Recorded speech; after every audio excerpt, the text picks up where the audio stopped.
दोस्तों आपका स्वागत है। दोस्तों आज मैं आपको सुनाने जा रहा हूँ स्लीपिंग ब्यूटी की असली कहानी। आज से कई सालों पहले एक देश हुआ करता था। उस देश के राजा और रानी बहुत ही अच्छे और दयालु थे। राजा और रानी की शादी को कई साल हो गए थे, लेकिन उनके यहाँ कोई संतान नहीं हुई थी और राजा और रानी की ये तमन्ना थी कि उनके भी कोई संतान हो और वो इसी को लेके बहुत चिंतित रहते थे। एक दिन रानी जब अपने तालाब में स्नान कर रही थी, तभी एक जादुई मेंढक तालाब से निकल के बाहर आया और बोला कि 1 साल के अंदर तुम्हें एक बहुत सुंदर संतान की प्राप्ति होगी। और ऐसा ही हुआ भी। 1 साल से पहले ही रानी को एक बहुत सुंदर परी जैसी बेटी हुई। राजा और रानी की खुशी की सीमा नहीं रही। अपनी इसी खुशी में उन्होंने एक भव्य दावत का आयोजन किया, जिसमें उन्होंने अपने परिवार, रिश्तेदार और राज्य के सभी प्रतिष्ठित लोगों को निमंत्रण दिया। इसके साथ ही उन्होंने अपने राज्य की परियों को भी निमंत्रण भेजा। उस भव्य दावत में सभी उपस्थित हुए। उस राज्य की सभी परियां भी उपस्थित हुईं। उस राज्य में कुल 13 परियां थीं, जिनमें से 12 परियां उस भव्य दावत में उपस्थित थी। 13वीं परी को राजा ने इसलिए निमंत्रण नहीं दिया क्योंकि उन्हें लगा कि वह बूढ़ी परी बहुत क्रूर है और अब तो शायद वो मर भी चुकी हो। लेकिन वो बूढ़ी परी अब भी जिंदा थी। सभी लोग उस भव्य दावत में आकर बहुत खुश थे और मन ही मन राजा और रानी की बिटिया को आशीष दे रहे थे। परियों ने नन्ही राजकुमारी को जादुई तोहफे दिए और आशीर्वाद दिया कि वो सुंदर, चालाक और दयालु बने। लेकिन तभी ना जाने कहां से वो क्रूर और भयानक 13वीं परी उस दावत में उपस्थित हुई और उसने राजकुमारी को श्राप दे डाला। उसने कहा कि अपने 16वें जन्मदिन पर राजकुमारी को एक सुई चुभेगी, जिससे उसकी मृत्यु हो जाएगी।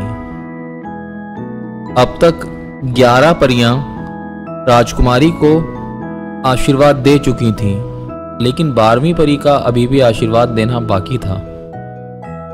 जब यह 13वीं परी श्राप देकर चली गई और उसका श्राप सुनकर सभी बहुत व्याकुल हो गए, तो उस 12वीं परी ने सबको यह आश्वासन दिया कि वो उस क्रूर परी के श्राप को खत्म तो नहीं कर सकती, लेकिन उसे कम जरूर कर सकती है।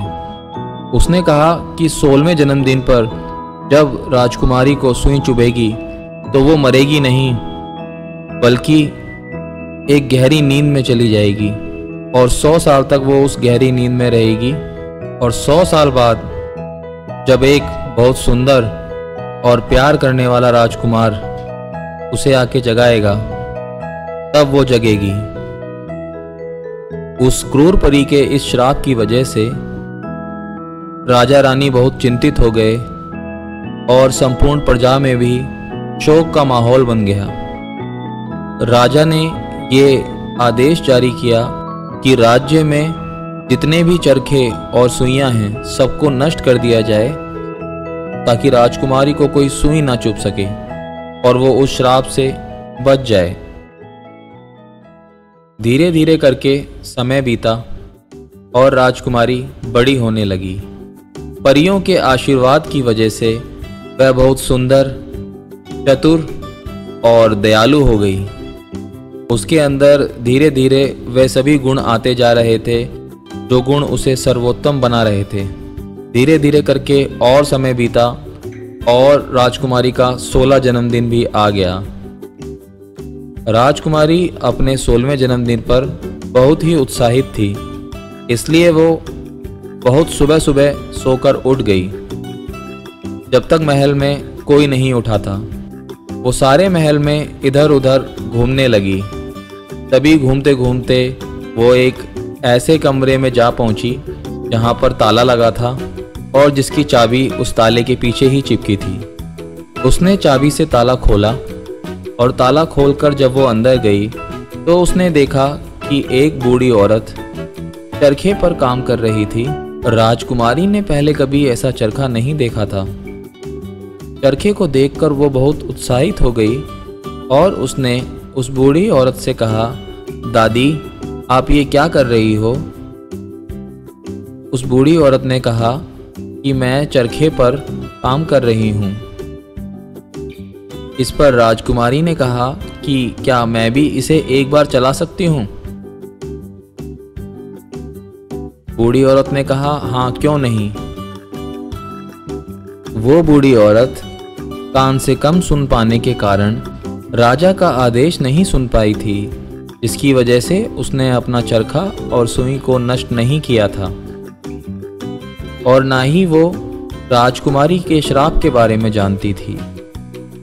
इसलिए उसने अनजाने में राजकुमारी को चरखा चलाने की इजाज़त दे दी और राजकुमारी ने जैसे ही चरखा चलाना चाहा, चरखे की सुई उसकी उंगली में घुस गई और वो गहरी नींद में चली गई। उस दुष्ट परी का श्राप सच हो गया।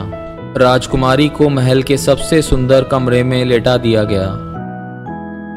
वो सोती हुई इतनी खूबसूरत लग रही थी कि सभी ने उसे स्लीपिंग ब्यूटी कहा। राजा और रानी उस श्राप के सच होने से बहुत चिंतित हो गए। चारों ओर शोक का माहौल बन गया।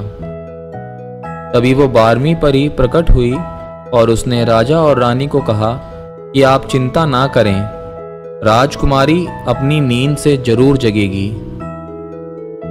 100 साल बाद एक राजकुमार आएगा जो इसे बहुत प्यार करेगा और बहुत प्यार से इसे चूमेगा और चूमते ही ये फिर से जग जाएगी। और इसी के साथ उसने कहा कि अब मैं संपूर्ण राज्य को सुला रही हूँ, बाकी सब भी तभी जगेंगे जब राजकुमारी जगेगी। 12वीं परी ने अपने जादू से उस राज्य में सभी को सुला दिया, यहाँ तक कि पशु पक्षी तक सो गए। समय बीतने लगा और बीतते हुए समय के साथ राज्य के चारों ओर जंगल खड़ा हो गया और वह राज्य उस जंगल के बीच छिप गया। धीरे धीरे करके 100 साल बीत गए और एक दिन एक खूबसूरत राजकुमार जंगल के बीच से होता हुआ उस महल तक आ पहुंचा। महल में उसने सभी को सोता हुआ पाया, जिसे देखकर उसे बड़ी हैरानी हुई और अपनी जिज्ञासा में वो महल के अंदर और अंदर घुसता चला गया। धीरे धीरे करके जब वो राजकुमारी के कमरे में पहुंचा और उसने राजकुमारी को सोते हुए देखा तो राजकुमारी की सुंदरता को देखते ही वो मंत्रमुग्ध हो गया और उसे मन ही मन प्यार करने लगा। राजकुमारी इतनी सुंदर लग रही थी कि वो खुद को नहीं रोक पाया और उसने राजकुमारी को चूम लिया। राजकुमारी को चूमते ही राजकुमारी श्राप मुक्त हो गई और जाग गई और राजकुमारी के साथ ही उस राज्य के सभी सोए हुए लोग पशु पक्षी जाग गए और सभी राजकुमारी को जागता हुआ देखकर बहुत खुश थे। सब समझ गए थे कि बुरे दिन चले गए हैं और राजकुमारी श्राप मुक्त हो गई है। राजा और रानी अत्यंत प्रसन्न थे। उन्होंने राजकुमारी की शादी राजकुमार से करा दी और इसके बाद सभी बहुत खुश रहे। तो दोस्तों, कैसी लगी आपको ये वीडियो? अगर ये वीडियो आपको पसंद आई हो तो आप इसे लाइक करें, शेयर करें और ऐसी ही और वीडियोस के लिए हमारे चैनल को सब्सक्राइब ज़रूर करें। धन्यवाद दोस्तों।